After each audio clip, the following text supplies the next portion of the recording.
Islamic country है, India से नरेंद्र मोदी को बुलाया जा रहा है कि प्राइम मिनिस्टर मोदी का जो मैजिक है, जो जादू है, वो चल गया है। और आज सुबह जब इंडियंस उठे तो उनको ये बताया गया कि जो 8 नेवल वेटरन्स थे इंडियन नेवी के, उनको कतर की अथॉरिटीज़ ने रिलीज़ कर दिया। Prime Minister has himself personally constantly supervised all the developments in this case. Qatar दौरे पर जाएंगे पीएम मोदी। 14 फरवरी को कतर जाएंगे पीएम। वो अबू धाबी जा रहे हैं मंदिर का उद्घाटन करने, वहां से कतर जाएंगे और ये महत्वपूर्ण बैठक हो जाती है इस संदर्भ में, क्योंकि 8 भारतीय पूर्व नौसैनिकों को आज ही रिहा किया गया है। तो लगता ये है आप एक ऐसा पत्ता फेंकते हैं, आप एक ऐसा तुर्प का पत्ता फेंकते हैं कि दूसरा वाला बेबस हो जाता है, और कतर को कर दिया बेबस। जो मोदी जी की डिप्लोमेसी चल रही है ना पीछे, ये बिल्कुल ऐसा है जैसे शतरंज का गेम, कौन किसका कब गेम बजाए किसी को नहीं पता। नरेंद्र मोदी है, ही कैन मेक इट। और जो रिसेंटली मोदी साहब की उधर मुलाकात हुई COP28 पे, तो वहाँ पे भी यही जो मेजर डिस्कशन हुई थी। याद रखिए कि कतर और इंडिया के जो बायलैटरल ट्रेड है वो तकरीबन $19 बिलियन के करीब है। जय हिंद, वंदे मातरम। दोस्तों हमारे चैनल में आपका फिर से एक बार स्वागत है। दोस्तों, प्रधानमंत्री नरेंद्र मोदी जी 14 फरवरी को कतर जाएंगे। उनकी यात्रा को लेकर यह जानकारी ऐसे समय में सामने आई है जब कतर ने फांसी की सज़ा पाए पूर्व भारतीय नौसैनिकों को रिहा कर दिया है। भारतीय विदेश मंत्रालय के अनुसार अबू धाबी के पीएम कतर रवाना होंगे। पीएम का संयुक्त अमीरात दौरा 13 फरवरी से शुरू हो रहा है। वे इस इस्लामी मुल्क में पहले हिंदू मंदिर का उद्घाटन करेंगे। दोस्तों, अभी इस दौरे को बहुत ज़्यादा महत्व दिया जा रहा है मीडिया में, क्योंकि ये एक thanks giving kind of tour है मोदी जी का, और उसके साथ में वो एक हिंदू मंदिर का उद्घाटन भी करेंगे।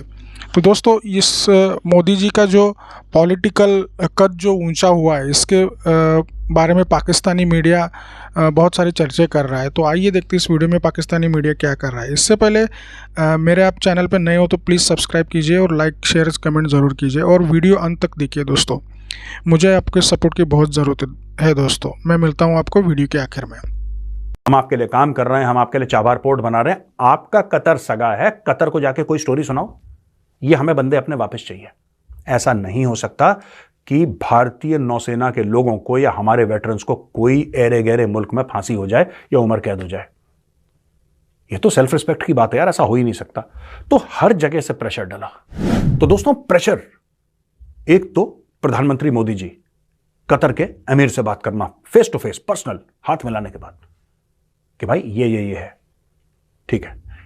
फिर डॉक्टर जयशंकर का, और बीच में फोन कॉल करते हैं नेशनल सिक्योरिटी काउंसिल से श्री अजीत डोभाल, यानी कि प्रधानमंत्री मोदी ऊपर, यहां पे डॉक्टर जयशंकर, यहां पे अजीत डोभाल साहब, और तीनों ने मिला के डाला pressure under the guidance of the prime minister of India Shri Narendra Modi. और कतर ने बोला ठीक है। और अचानक किसी ने, कोई मीडिया का बिल्डअप नहीं हुआ, कोई कैमरा नहीं थे, वो वहां से आ रहे हैं, वहां से जा रहे हैं, जैसे मीडिया करता है ना। अब उन्होंने चाय पी ली है, अब वो गाड़ी में बैठ चुके हैं, अब वो एयरपोर्ट की तरफ जा रहे हैं। बीच में वो रुकेंगे अपने एम्बेसी में। एम्बेसी में ये एम्बेसडर हैं, ये सुनिए एम्बेसडर का कुछ नहीं, किसी को कुछ पता ही नहीं था। अचानक वो भारत में प्रकट हो गए, अचानक। और तब लोगों को पता लगा कि बॉस ये तो वापस आ गए।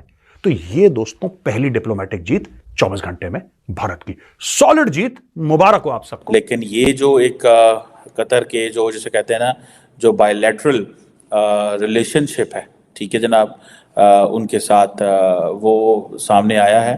ताल्लुकात मज़ीद बढ़ेंगे, और जिसे वो कहते हैं ना कि सुनने में आता है कि पिछले हफ्ते ही कोई बिलियंस ऑफ डॉलर्स की डील्स भी हुई हैं इंडिया और कतर की, ठीक है जी। कि इंडिया जो है, जो वो कतरी लिक्विफाइड नेचुरल गैस है, वो 2048 तक लेगा। इंडिया कतर की जो लिक्विफाइड नेचुरल गैस है वो 2048, मैंने आपको कई दफ़ा ये चीज़ कही है कि the most important thing for the Indians is to secure energy, और उसके लिए वो बहुत कोशिश कर रहे हैं। उसके लिए वो इतनी कोशिश कर रहे हैं कि आपकी सोच है, बिकॉज उनको इस चीज़ों का पता है कि ये जो, अगर हमने फॉर एग्ज़ाम्पल एनर्जी सिक्योर ना की, ठीक है, तो उसके उसके बहुत ज़्यादा उनको कॉन्सिक्वेंसेस बर्दाश्त करने पड़ेंगे। देखिए बड़ी लेवल पे मसाइल हैं, आबादी बहुत बड़ी है इंडिया की, ठीक है जी, उनको ये करना पड़ता है सारा। और अच्छा आपको पता है कि दोनों मुल्कों का डिफेंस कोऑपरेशन भी बहुत ज़्यादा है, ये कोई ये नहीं है कि नहीं, डिफेंस लीडरशिप भी आती जाती रहती है, और कमर्शियल एंड इन्वेस्टमेंट रिलेशंस भी हैं। सुनने में आया कि इंडिया की जो, जैसे मैंने आपको पहले कहा कि बायलैटरल ट्रेड तो कोई 19 अरब डॉलर के करीब है, इंडिया की एक्सपोर्ट कोई 2 अरब डॉलर है, कतर की एक्सपोर्ट कोई 16-17 अरब डॉलर के करीब है, और ज़्यादातर यही LNG LPG केमिकल्स और इस तरह की चीज़ें जो हैं वो आती हैं। और दूसरा ये है कि जिसे वो कहते हैं ना, कतर बहुत बड़ा सप्लायर है LNG का इंडिया को, ठीक है, और ये इंडिया को पता है कि हमें एनर्जी रिजर्व्स चाहिए, एनर्जी चाहिए, so they keep their options open to Qatar, Kuwait, Saudi Arabia, UAE। और इंडिया ने जो recently India Middle East Europe corridor किया है, ये उसके लिए बहुत बड़ा क्राइसिस होता अगर इंडियंस को ये एक्सेस बंद हो जाती, ठीक है। सो वो जो इंडिया एनर्जी इंपोर्ट करना चाहता है इस खित्ते से, वो फर्स्ट इन ममालिक से करना चाहता है, तो वो उस कॉरिडोर के अंदर है। तो कतर छोटा सा मुल्क है, लेकिन ऑब्वियसली वो उसकी इम्पोर्टेंस तो है उस हवाले से। सेकेंडली ये था कि इंडियन जो सारे का सारा जो डियास्पोरा वहाँ काम करता है IT सेक्टर में, जो इंडिया के रिटायर्ड फौजी बहुत बड़ी तादाद में, देखिए इंडिया की बहुत बड़ी फ़ौज है, ठीक है, उनकी एयरफोर्स, उनकी नेवी के लोग बहुत बड़ी तादाद में हैं, तो उनको ये सारी चीज़ें बड़ी